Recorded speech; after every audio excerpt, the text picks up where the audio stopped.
Hello guys! Welcome ulit sa aking YouTube channel. So ngayong video ay mag-unboxing ako ng mga naipon na parcel. Hindi ako nakapag-vlog ng ilang buwan na siguro kasi marami akong mga pinag-iisipan guys kasi meron na ulit tayo ng nabanggit ko sa nakakaraang vlog ay may competitor na ulit tayo. Parang nagiging masamang epekto yung pagbablog ko kasi hindi ko alam kung viewers ko sila pero napansin ko na parehas kami ng tindahan, ng design at saka ng mga lagayan, mga sabitan. Not sure kung nag-observe lang din siya sa sari-sari store ko kasi minsan customer ko din siya dito sa sari-sari store ko. So ngayon, dahil nabawasan yung kita natin, marami akong pinagkakaabalahan sa tindahan ko para hindi naman mabawasan yung kinikita ko. So ganun yung diskarte ko mga kasari. Pag alam ko medyo nababawasan yung kinikita ko, nag-iisip talaga ako ng ibang paraan para maging consistent yung pumapasok na income sa akin. Dito, double purpose to mga kasari. Habang nag-unboxing ako, ay binibidyohan ko rin para magamit ko rin sa affiliate video. So ilang parcel ito? Isa, dalawa, tatlo, apat, lima, anim, 7, 8,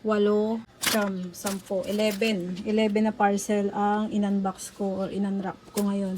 So dahil uso ngayon na ang squishy, so marami tayong in-order. Ito, hindi ko pa alam ang presyo, i-check ko muna yung presyo natin dito. Iba't ibang klase yung in-order ko. Itong nandito sa may lagayan. Tapos itong naka-sachet. At saka itong uso ngayon. Maliit lang in-order ko kasi baka hindi kaya ng mga bata yung presyo. Ayan. Yan mga kasari. Ganyan lang siya kaliit mga kasari. Ayan. So, ganyan ang itsura niya. Kasi nirequest ng mga bata. Nagdala pa talaga sila ng sample kung anong bibiling ko. Ganito daw na squishy yung may lagayan. Tapos ito, first time ko umorder nito. Iba din yung in-orderan ko nito. Ayan. M&M. Tapos ito kasama yata. Ayan yan. Ayan, magkakasama yan. Choco pen. First time ko din. Tatry ko kung magiging mabenta. Kasi minsan, maganda lang siya tignan pero hindi masarap yung lasa sa loob. Pero minsan naman masarap. So babalitaan ko kayo kung magugustuhan ng mga bata. Tapos ito, dalawang item sa isang parcel. Itong galing sa Chewberry. Ito usong-uso ito mga kasari. Isang orderan ay ganito na kadami. Ayan, bibilangin natin mamaya. At titignan natin yung presyo kung magkano yan. So, ilalagay ko na lang pala dyan sa screen para malaman nyo rin kung magkano yung puhunan. Ito rin, parang lasang Yakult daw ito.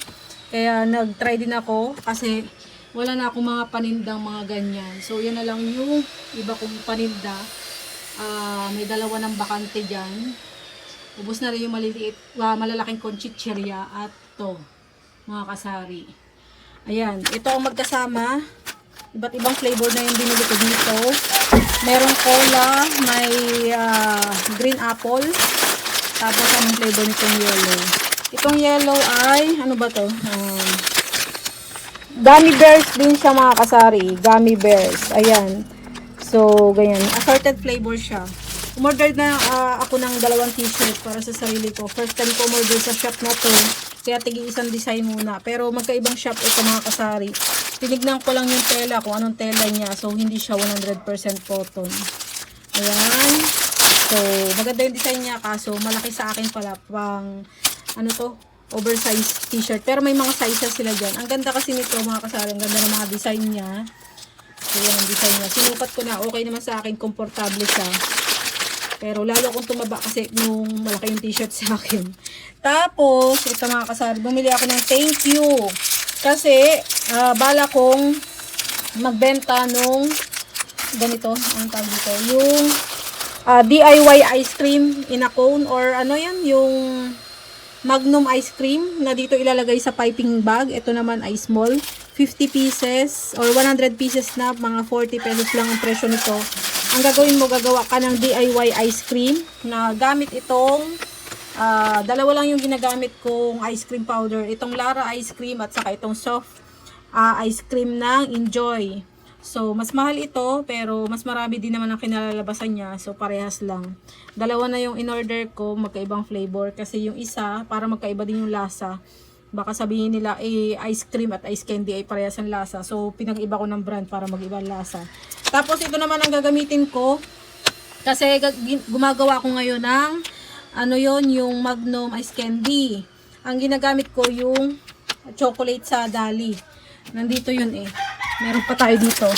Meron din akong biniling mga Graham crackers para sa Graham balls. Ito yung chocolate na ginagamit ko sa Magnum Ice Candy.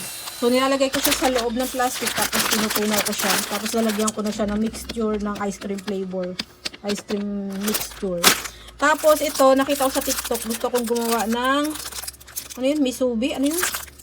Yung spam na nilalagyan ng kanin, tapos seaweed. Ayan. Tapos, ito, gloves. Ito, plastic gloves na TPE. So, yun mga kasari. Tapos, ito, bumili ako ng ilang liter ba to? 1 liter ng lagay ng mixture ng ice candy. Para pag gumagawa ko ng ice candy ay hindi na siya maglalahok pag imbudo yung gamit. Ito naman, lagayan ko ng mga pang-ipit sa buhok. Tapos, isasabit ko siya, ipaplastic ko siya ng separate. Kasi marami akong mga pang-ipit sa buhok. Or yung mga clamp. Ayan guys, oh. Marami akong clamp dyan guys. So, yan. Papakita ko rin sa inyo mamaya yung ice candy kong ginawa. Kakaunti na lang, so kailangan kong gumawa ulit. Meron din tayo ditong pangsapin sa freezer para hindi dumikit yung yelo sa freezer natin para madali nating matanggal. Ito pa yung premium dark chocolate. So, ito naman yung gagamitin ko dito. At ito naman ang gagamitin ko sa Magnum Ice Candy. So, nandito yung aking freezer, mga kasari. Ayan, ito yung aking Magnum Ice Candy, mga kasari. Ayan, magaan lang siya. Lasang ice cream siya. Kaya meron ako dito, ano yun, signage sa labas. 10 pesos. So, ayan mga kasari. Tapos, meron pa tayo dito, madilim lang. May ice cream tayo na cheese, mango flavor. Meron tayong Graham bar, 10 pesos. Meron tayong chocolate flavor na ice cream, 15 pesos yung benta ko. Tapos may ubi flavor din ako na ice candy, kaso mahal ang naging benta ko. 10 piso lang kasi yung Magnum Ice Candy na chocolate, pero yung ube kasi kaunti lang yung kinalabasan ko. Naubusan kasi ako ng creme densada, kaya ang ginamit ko yung yung all-purpose cream ng Angel. Hindi siya masyadong nag-volume at saka kulang ako sa tubig kaya sobrang tamis. Kaya marami akong stock ng Angel Creme Densada dahil sa ginagawa kong Magnum Ice Candy. So naglalagay ako dito sa ref, meron pa ako sa ref.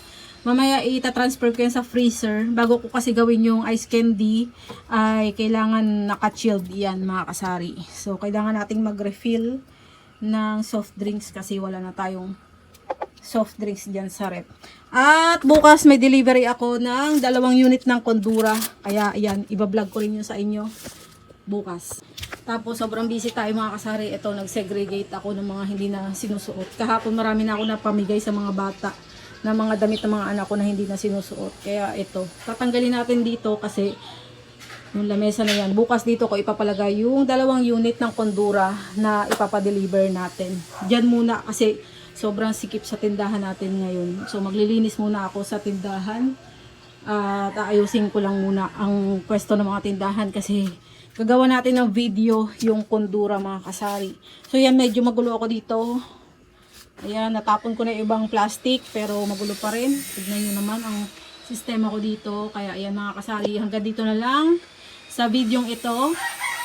Kaya hanggang dito na lang mga kasari sa videong ito. Maraming salamat sa inyong panonood. Sa hindi pa nakaka-subscribe, please subscribe sa aking YouTube channel, Lizelle Dumdum. Bye bye po. God bless.